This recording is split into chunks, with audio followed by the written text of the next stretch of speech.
மதுரை மாநகராட்சி நிர்வாக பணிகள் கடந்த 8 மாதமாக மேயர் இல்லாததால் ஸ்தம்பித்துள்ளது. இதுகுறித்து இந்த சிறப்பு தொகுப்பில் பார்க்கலாம். தமிழ்நாட்டில் 3வது மிகப்பெரிய நகரமான மதுரையானது ஏறக்குறைய 150 சதுர கிலோமீட்டர் பரப்பளவில் சுமார் 15 லட்சம் மக்கள் தொகையை கொண்டது. 100 வார்டுகளை கொண்ட மதுரை மாநகராட்சி நிர்வாக காரணங்களுக்காக 5 மண்டலங்களாக பிரிக்கப்பட்டு இயங்கி வருகின்றது.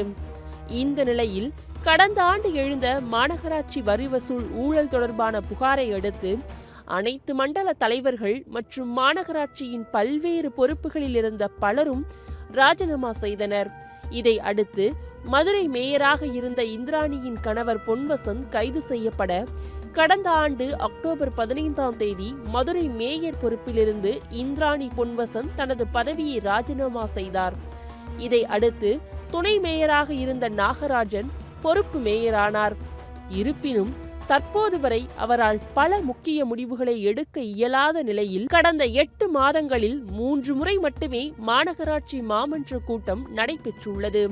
இதனால் மதுரை மாநகராட்சி மேயரின்றி நிர்வாக பணிகள் ஸ்தம்பித்துள்ளதாக கூறப்படுகின்றது. குறிப்பாக மாநகராட்சியின் 100 வார்டுகளிலும் குப்பை மற்றும் கழிவுநீர் மேலாண்மை பணிகளில் பெரும் தொய்வு ஏற்பட்டுள்ளதாகவும் குற்றச்சாட்டு எழுந்துள்ளது. இதுகுறித்து மாமன்ற எதிர்க்கட்சித் தலைவர் சோலை ராஜா, மதுரை உயர்நீதிமன்ற வழக்கறிஞர் கனகவேல் பாண்டியன் மற்றும் பொதுமக்கள் கூறுகையில், இங்க கோயில் மாநகரம் சொல்லுவாங்க மதுரையை. பட் குப்பை மாநகரம்ன்றது நிரூபிச்சு காட்டிக்கிட்டு இருக்காங்க கடந்த 2 ஆண்டு 3 காலமாக. இதை நாங்கள் எதிர்கட்சி தலைவர்ன்ற முறையில் நான் பல தடவை மதுரை மாநகராட்சி மாமன்ற கூட்டத்தில் எடுத்து உரைச்சிருக்கிறேன். ஆனாலும் அவங்க செஞ்சதை நிவர்த்தி பண்ணுற மாதிரி தெரியல. அடுத்து வரக்கூடிய மாமன்ற கூட்டத்தில் தீர்மானமாக வரணும், நிர்வாகத்தவே தூய்மை பணி பண்ணுவதற்கு அப்படின்னு சொல்லி தான் நாங்கள் கொடுத்துருக்கோம். இந்த மதுரையினுடைய சுகாதாரம் தற்போது எப்படி இருக்கிறது என்றால் மக்கள்லாம் ரொம்ப முகஞ்சொலிச்சு போய் தான் இருக்காங்க. இன்னைக்கு இருக்கக்கூடிய மதுரை சுகாதாரத்தை பார்த்து உதாரணத்துக்கு பார்த்தீங்கன்னா, நீங்கள் மழைநீர் வடிகால் கட்டியிருக்காங்க அரசாங்கம். அது எதுக்குன்னா மழை தண்ணீர் போகிறதுக்கு. ஆனால் எனக்கு தெரிஞ்சு அதில் மழை நீர் போகுதோ இல்லையோ கழிவு நீர் நிறையா போகுது. அதே போல் பிளாஸ்டிக் பேப்பர், பிளாஸ்டிக் பாட்டில், அரசால் தடை செய்யப்பட்டக்கூடிய அத்தனை பொருட்களும் அந்த இதில் கிடக்கு. இதில் அதிகாரிகள் பார்த்து அதை தூர் வாடுறாங்களான்னு கேட்டால் தூர் வரவே கிடையாது. இன்னொரு என்ன மெயின் காரணம் என்னன்னு பார்த்தோம்னா, இன்னைக்கு மதுரை மாநகராட்சி செயல்படுகிறதா என்று கேட்டால் கிடையாது. ஏன்னு கேட்டிங்கன்னா, மதுரை மாநகராட்சியில் மேயரே கிடையாது.